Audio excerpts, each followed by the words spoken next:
In Acts chapter 10, from verse 1 to 4 and verse 30, we saw a man who does not have the right to participate in the Commonwealth of Israel. His name was Cornelius. But he knew prayer and fasting and giving of alms. The Bible said in verse 30, as he fasted, he said, an angel appeared to him and said to him, go and call Peter. He will come and tell you the word of this life. If a man begins to fast, the heavens over him opens. Daniel chapter 9, Daniel chapter 10. The man said in verse 2, Daniel 9, I understood by books the years of captivity of Israel. But even though he had understanding, he didn't have the power until he went on 21 days fast. The moment he was done fasting, the Bible said Gabriel appeared. The moment a man begins to fast, his heavens begin to open. The reason some people walk as if they are walking under closed heavens is because their appetites are too bogus. Trim your appetites through fasting and see the heavens open to you. Who told you it's everything about your destiny you should pay for? Do you know the worth of your destiny? Who told you can pay for it?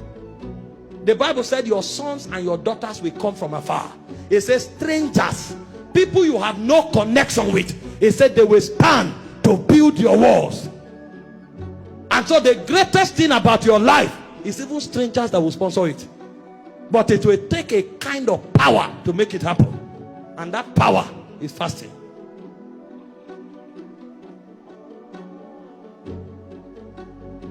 Find people who have periodic encounters, who hear the voice of God casually. They put their appetites in check. When a man doesn't control appetite, God will be far from him. He has God on his inside, but he will not be real to him. Number 4, what is the benefit of fasting? Fasting creates atmospheres of intervention. I was telling my people here, I said, don't be pessimistic about life. It's not only bad things that happen to people. Good things also happen to people. If you lose money, you should also pick money. All the time they say, I lost this money, I lost that. How many times have you picked money? If you don't pick money, then you are not permitted to lose money. Because it's not only bad things that happen, good things also happen. They kick you out of the door. When will doors open on their own accord? You will need an atmosphere to control and to command that level of power. The moment Daniel started fasting, like I quoted, the Bible said angel Gabriel appeared and he told him, I was made to fly swiftly. That means the angel was a bit reluctant. Something compelled him to function even faster. When you create that atmosphere, anything is possible. In Acts 13 verse 1 and 2, it said when the elders of the church in Antioch prayed and fasted and ministered to the Lord, it says suddenly the Holy Ghost said. That atmosphere is an atmosphere of possibilities. Fasting is not a church activity. Fast on your job, fast in your office, and if you are the boss, get your workers to fast. If you want unexplainable but undeniable things to happen there. Some people think it's only when we gather in church we fast. Who told you that? It's only in church miracles take place. You need more miracles in the world than you need in the church. And so if you want interventions, supernatural interventions on that job, better include fasting. Get your workers to fast. If it's a church-based organization, better. Pray in the office, fast in the office. It's only Christians that think Christianity is an ancient religion that is meant only for church. Enter an Indian restaurant, the first thing you will see is the God. If you don't want to eat, go. And it's not only in India. Go to the UK, find them there. Their God is the first thing they travel with. People travel with their God. But you find a Christian, he's too educated and elitist for God. He comes to the office, he's speaking, hello, hello. Then demons will slap them off the seat. He wake up and say, I have a headache. It's not finishing. Why will he finish? He wakes up, he says, stroke. I don't know why I can't bend my back. How can you bend your back when you left your God in church?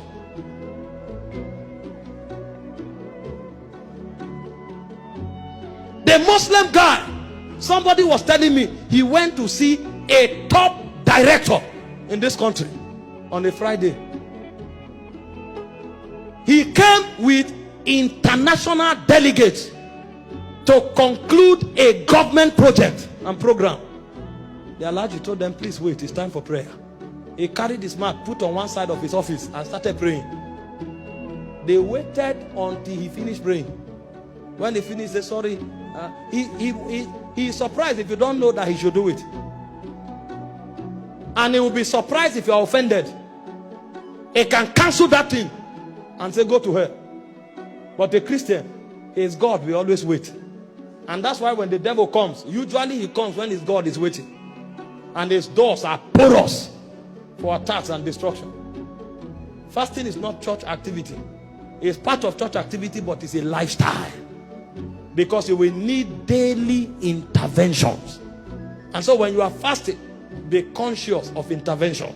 He said the Lord shall be a wall of fire around you. He said angels shall encompass around you. So when you start fasting, these things should become aware and realities to your spirit. When things want to happen with you, tell yourself, no, I'm an impregnable fortress. Because when I was fasting, it was not a religious activity. I was creating a wall of fire around myself. Things don't happen to me. I make things happen. When we talk like that, it's because of what we are doing. Number 5, fasting is an activator of ordinations. Every time people begin to fast, dimensions of their ordinations begin to wake up. Your ordination will be dormant until you fast. In Matthew 4 verse 1 and 2, the Bible said the Holy Ghost drove Jesus to the wilderness to be tempted. And he said Jesus fasted and prayed for 40 days. The moment he returned, his ordination was activated. He entered the temple and began to preach the gospel immediately.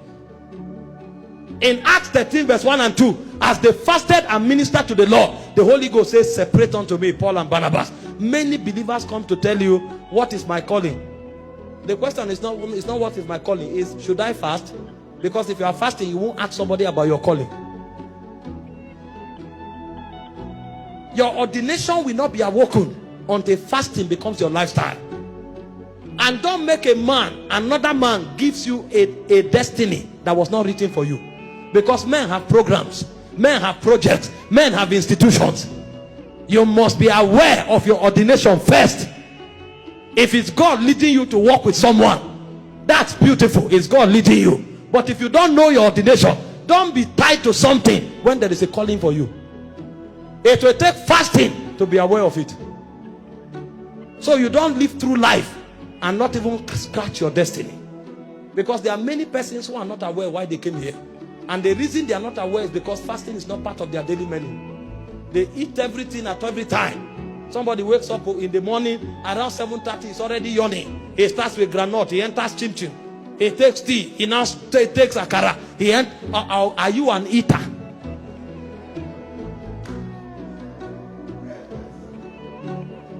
By 12 o'clock, he has eaten 3 times. He just took Indomie at home, he gets to work, he takes tea. Before you know what is happening, there's light refreshment. This is how they'll be doing their hand. They'll be putting food in their mouth stylishly. Are you a glutton? Will you eat your destiny?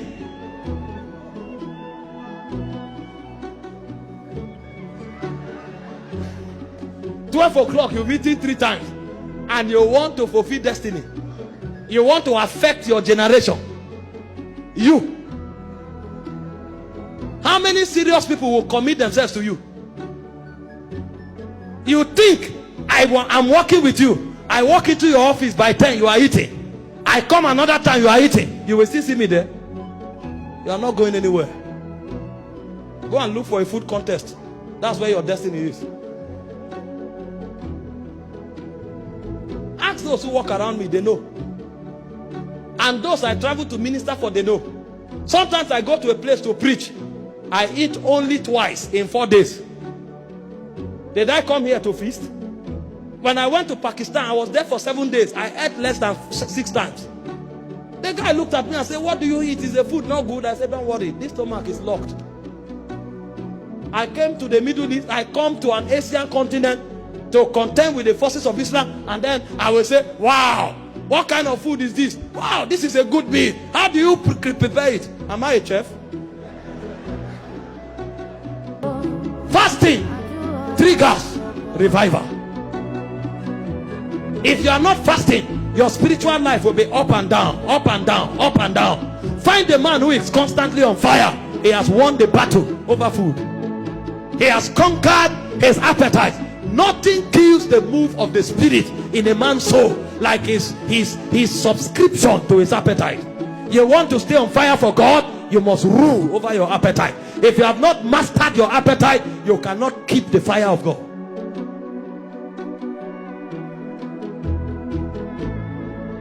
Every time there's a revival, men turn to God through fasting. Daniel 9 verse 3, Joel 2 verse 12. It's not possible to have revival without fasting. When God breaks upon a people, find out they've humbled themselves through fasting. And so instead of pursuing people and say, give me your fire, go and excavate yours on the altar of fasting. Because anything given to you can be taken, but anything you discover is yours forever. Nobody can take it away from you. I'm not on fire just because hands were laid on me. I have given myself to certain things. Pastor Victor knows. Anytime my spirit is going down, there's a 14 days prescription I have. I pray every 1 hour in every 3 hours.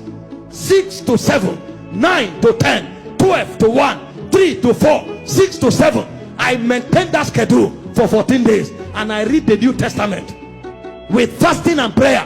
If I do that, oh my God, no matter how dead my battery is, it comes alive. Because one of the ways of setting yourself on fire is to engage consistently the altar of fasting.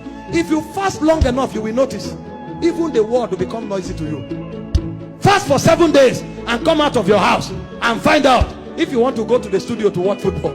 Even the football will become noisy. Sometimes you fast until even the atmosphere, you can censor it. The air is passing. You can pick every air that touches your body. Your sensitivity is that strong. There's a time I fast.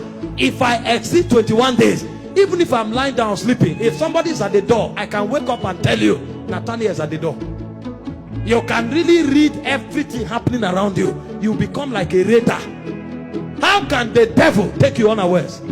If you are that revived, if you are that sensitive, it's impossible. Before anything happens, you arrest it in the heavenlies.